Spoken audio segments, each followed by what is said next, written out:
बिस्मिल्लाहिर्रहमानिर्रहीम। अस्सलाम वालेकुम। कैसे हैं आप सब? आज हम स्टार्ट करेंगे अपना 4th लेक्चर।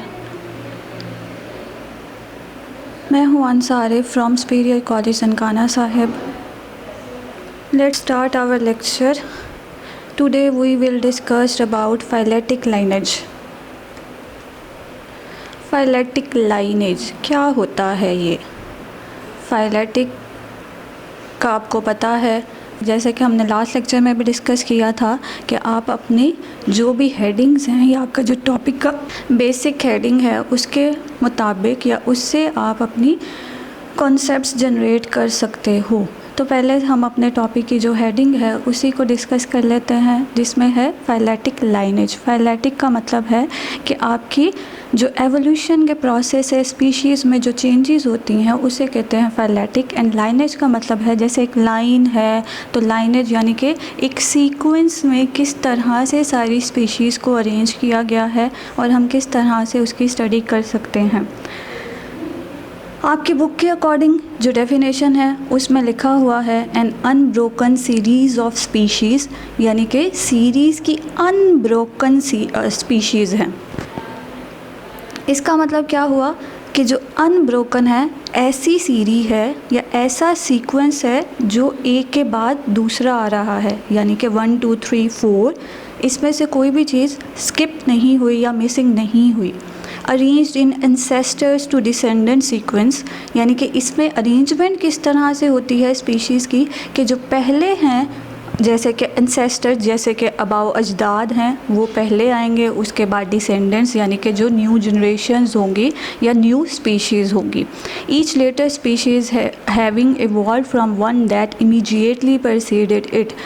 तो हर जो बाद में आने वाली स्पीशी है वो उसको कहाँ पर रखा जाएगा? उससे पहले वाली स्पीशी के नीचे रखा जाएगा। जैसे कि आप हैं तो आपके जो आप किससे, आपके फादर, फिर फादर से आपके ग्रैंडफादर, इस तरह से स्पीशी की एक सीरीज़ है जो कि अनब्रोकन है, तो उसको नाम देते हैं हम फाइलेटिक लाइनेज का। यहाँ पर हम देख लेते हैं एक डायग्राम के मुताबिक कि किस तरह से हम डिफ़ाइन कर सकते हैं। अगर आप इस डायग्राम में देखें तो यहाँ पर लिखा हुआ है एंसेस्ट्रल लाइनेज। इसका मतलब है ये एक पॉइंट है जहाँ से न्यू स्पीशीज़ ओरिजिनेट होती हैं। न्यू स्पीशीज़ का ओरिजिनेशन का मतलब ये है कि अगर ये स्पीशी ए है स्टार्टिंग में, जहाँ पर आपके पास ब्रांच पॉइंट लिखा हुआ है, इसका मतलब है यहाँ से इसकी 2 मज़ीद स्पीशीज़ इवॉल्व हुई हैं। और अगर आप इस ट्री के एंड पर देखें तो वहाँ पर लिखा हुआ है स्पीशीज़ ऑफ इंटरेस्ट, यानी कि ये सारी की सारी जो स्पीशीज़ हैं ये न्यू आने वाली हैं और इन सब का अगर आप इनके कॉमन पॉइंट पर जाके चेक करें तो वो एक ही बनता है, जिसे इंसेस्ट्रल लाइनेज का नाम दिया गया है। अगर हम देखें कि ये किस तरह से मूव करता है, इसकी मूवमेंट क्या है कि कौन सी स्पीशी के पहले आएगी, कौन सी बाद में आएगी, तो उसकी मूवमेंट है इंसेस्टर्स टू डिसेंडेंट्स या प्रेजेंट डे स्पीशीज़। पुरानी स्पीशीज़ से जो नई बनने वाली स्पीशीज़ है उसकी तरफ ये मूव करती है। इसका बायोडाइवर्सिटी के साथ बहुत ज़्यादा मेजर रोल है, क्योंकि बायोडाइवर्सिटी जितनी भी आपकी लाइफ है वो सारी की सारी फाइलेटिक लाइनेज की वजह से है, एवोल्यूशन की वजह से है। स्पीशीज़ चेंज हुई हैं, न्यू स्पीशीज़ आई हैं। तो हम देखते हैं कि ये बायोडाइवर्सिटी क्या चीज़ है। Bio means life and diversity means number and variety.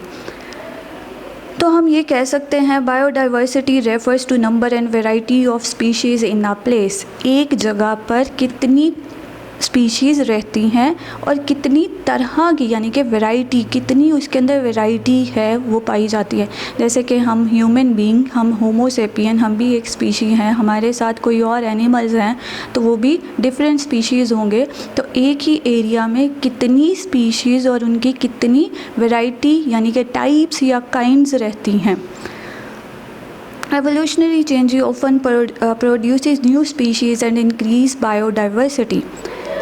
अभी हमने डिस्कस किया था कि जो भी है आपकी एवोल्यूशनरी चेंजेस जब आते हैं, यानी कि पैसेज ऑफ टाइम आपकी जेनेटिक मटेरियल में जो भी चेंजेस आते हैं वो आपकी नई स्पीशीज़ बनाते हैं और इंक्रीज़ करते हैं किसको, बायोडाइवर्सिटी को, यानी कि वैरायटी को इन्हांस करते हैं। इस तरह से अभी हम ये भी देख सकते हैं कि जो स्टार्टिंग लाइफ थी वो बिल्कुल सिंपल ऑर्गेनिज़म से स्टार्ट हुई थी। अब जो सिंपल ऑर्गेनिज़म से लाइफ स्टार्ट हुई थी तो अभी तक अगर आप नोटिस करें तो अभी तक बहुत सारी ऐसी स्पीशीज़ हैं जो चेंज हुई हैं। जैसे कि अगर आप बटरफ्लाई देखें तो उसकी डिफरेंट स्पीशीज़ हैं, अगर आप एनिमल्स देखें तो उनमें भी बहुत सारी डिफरेंट स्पीशीज़ हैं। अगर हम ह्यूमन की बात करें तो ह्यूमन सारे एक ही स्पीशी में आते हैं। उसके बाद हम देखते हैं, ये आपके पास जो डायग्राम है ये आपको दिखा रही है कि बायोडाइवर्सिटी क्या है, एक ही प्लेस में कितनी स्पीशीज़ हैं और कितनी उनकी वैरायटी है। तो यहाँ पर आप इस डायग्राम में देख रहे हो कि यहाँ पर ह्यूमन बीइंग भी हैं, फ्लावर्स भी हैं, ट्री भी है, लिजर्ड है, बटरफ्लाई है, फिशेस हैं, बहुत सारे एनिमल्स हैं। तो इसका मतलब है कि लाइफ जो आपकी चेंज होती है, वैरायटी आती है, उसको हम नाम देते हैं बायोडाइवर्सिटी। तो बायोडाइवर्सिटी के अकॉर्डिंग अगर हम देखें कि कितनी स्पीशीज़ अभी तक हमने डिस्कवर कर ली हैं तो ये 2.5 मिलियन स्पीशीज़ अभी तक डिस्कवर हो चुकी हैं। List is for being completed, लेकिन ये अभी लिस्ट पूरी नहीं हुई है क्योंकि बहुत सारी ऐसी स्पीशीज़ हैं जिनको अभी तक डिस्कवर नहीं किया जा सका। बहुत सारे एस्टिमेशंस से पता चलता है कि जो स्पीशीज़ हैं, टोटल नंबर ऑफ़ स्पीशीज़ वो 5 मिलियन टू 30 मिलियंस हैं। तो आप इससे अंदाज़ा कर सकते हो कि बायोडाइवर्सिटी कितनी ज़्यादा है। और अभी तो हमने सिर्फ 2.5 मिलियन तक हमारी नई स्पीशीज़ हमने देखी हैं या जिनको डिस्कवर किया है। तो देखें अल्लाह ताला ने कितनी अच्छी कायनात बनाई है आपके लिए और इसमें किस तरह से लिविंग ऑर्गेनिज़म को डिवाइड किया है, डिस्ट्रीब्यूट किया है। तो हम अगर देखें सबसे ज़्यादा परसेंटेज के अकॉर्डिंग कि कौन सी स्पीशी कितनी ज़्यादा है, तो सबसे ज़्यादा जो हैं वो 53.1% इंसेक्ट्स पाए जाते हैं। उसके बाद वास्कुलर प्लांट्स हैं जो कि 17.6% है। वास्कुलर प्लांट्स कौन से प्लांट्स होते हैं? ऐसे पौधे जिनके अंदर जाइलम एंड फ्लोएम होता है, यानी कि ऐसे प्लांट्स जिनके अंदर फूड की ट्रांसपोर्टेशन, वाटर की ट्रांसपोर्टेशन के लिए स्पेशल सिस्टम्स होते हैं जिनको जाइलम एंड फ्लोएम कहते हैं। एनिमल्स की स्पीशीज़ अगर हैं तो वो 19.9 है। उसके बाद जो रिमेनिंग बचता है 9.4 स्पीशीज़ वो fungi, algae, protozoa and prokaryotes की स्पीशीज़ हैं।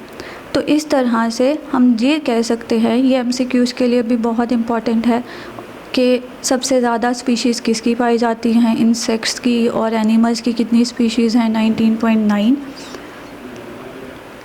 उसके बाद अगर हम इसकी सिग्निफिकेंस देखें कि क्या सिग्निफिकेंस है कि बायोडाइवर्सिटी या हमने जो फाइलेटिक लाइनेज पढ़ा है इसको पढ़ने का क्या मकसद है या इससे क्या हो सकता है।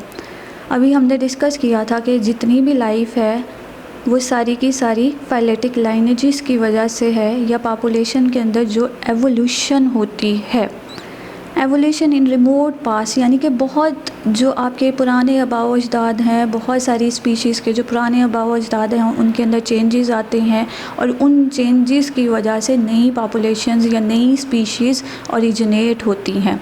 तो हम ये भी कह सकते हैं कि इसका पहला इम्पॉर्टेंट रोल ये भी है कि हम इसकी वजह से ये भी देखते हैं कि लाइफ जो है वो कब ओरिजिनेट हुई, किस तरह से और क्या क्या चेंजेस आई, और उन चेंजेस को हम अगर कॉमन इंसेस्टर देखना चाहें तो हम फाइलेटिक लाइनेज के ज़रिए उसका कॉमन इंसेस्टर दे सकते हैं। क्योंकि हमने ये बात लास्ट लेक्चर में डिस्कस की थी कि फॉसिल रिकॉर्ड से हम बहुत सारी चीज़ों को देख सकते हैं और उनको टाइम के अकॉर्डिंग अरेंज कर सकते हैं।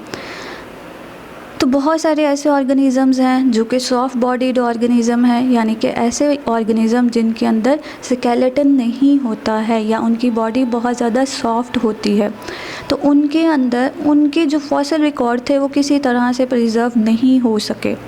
अब जब उनके फॉसिल रिकॉर्ड नहीं थे तो इसका मतलब है कि हम जो कॉमन इंसेस्टर है सारी की सारी स्पीशीज़ का उस तक नहीं पहुंच सकते हैं।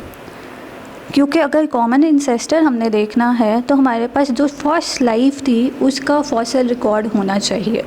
इसके अकॉर्डिंग आपकी बुक में लिखा है, if complete record of the history of life was available, अगर लाइफ की हिस्ट्री का सारा रिकॉर्ड हमारे पास होता तो हम जो आपका ये जो लाइनेज बना रहे हैं ये हम किसी एक कॉमन ओरिजिन से देख सकते थे। लेकिन हमारे पास क्या हुआ कि ये जो ऑर्गेनिज़म है जो सॉफ्ट बॉडीड हैं उनके फॉसिल रिकॉर्ड नहीं हैं, तो उसकी वजह से ऐसा पॉसिबल नहीं हो सका। तो ये था आपका आज का लेक्चर जिसे कहते हैं फाइलेटिक लाइनेज।